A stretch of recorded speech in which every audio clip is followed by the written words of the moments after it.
এই শুক্রবার বক্স অফিসে উত্তেজনা ছিল তুঙ্গে, কারণ অজয় দেবগনের বহু প্রতীক্ষিত ছবি সন অফ সর্দার 2 মুক্তি পেয়েছে। ছবিটি ধড়ক 2 এর মতো আরেকটি বড় ছবির সঙ্গে প্রতিদ্বন্দ্বিতা করছে। এই সিরিজের প্রথম কিস্তি 2012 সালে মুক্তি পেয়েছিল এবং বক্স অফিসে মাঝারি ব্যবসা করেছিল।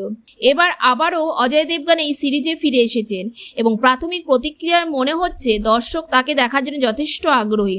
সন অফ সর্দার 2 এর প্রথম দিনের বক্স অফিস কালেকশন কেমন? ছবিটি নিয়ে হাইপ থাকলেও মুক্তির তারিখ বেশ কয়েকবার পরিবর্তন করা হয়েছিল।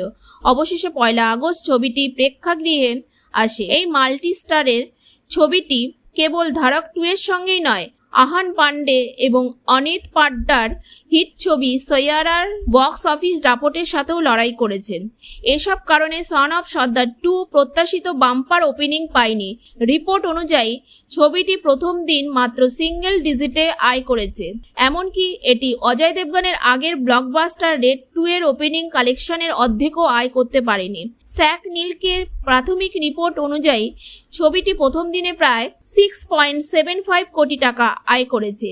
এই সংখ্যাগুলি অস্থায়ী এবং অফিসিয়াল ডেটা আসার পর সামান্য পরিবর্তন হতে পারে। সন অফ সর্দার 2 কোন ছবিগুলিকে পেছনে ফেলেছে? যদিও ছবিটি বড় ওপেনিং পায়নি, তবুও এটি ধড়ক 2 এবং 2 সপ্তাহ পুরনো সৈয়ারার চেয়ে বেশি আয় করতে সক্ষম হয়েছে। শুধু তাই নয়, 2025 সালে বেশ কয়েকটি ছবিকেও এটি ওপেনিং ডেট থেকে পেছনে ফেলেছে। সন অফ সর্দার 2 ছবিতে অজয় দেবগন এবং মৃণাল ঠাকুরকে প্রথমবারের মতো একসঙ্গে দেখা গেছে। মৃণাল এই ছবিতে রাভিয়ার চরিত্রে অভিনয় করেছেন এবং অজয়ের সঙ্গে তার অন স্ক্রিন কেমিস্ট্রি দর্শকদের খুব পছন্দ হয়েছে। ছবিটিতে ড্রামা, কমেডি এবং অ্যাকশনের ভরপুর মিশ্রণ রয়েছে। অন্যান্য অভিনেতাদের মধ্যে রয়েছে রবি কিষান, নীরু বাজওয়া, দীপক ডোবরিয়াল, কুবরা শাহেদ, চাঙ্কি পান্ডে।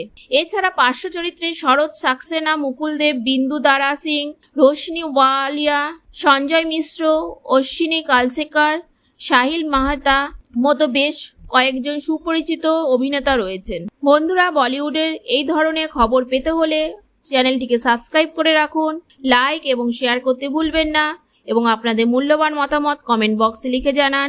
ধন্যবাদ।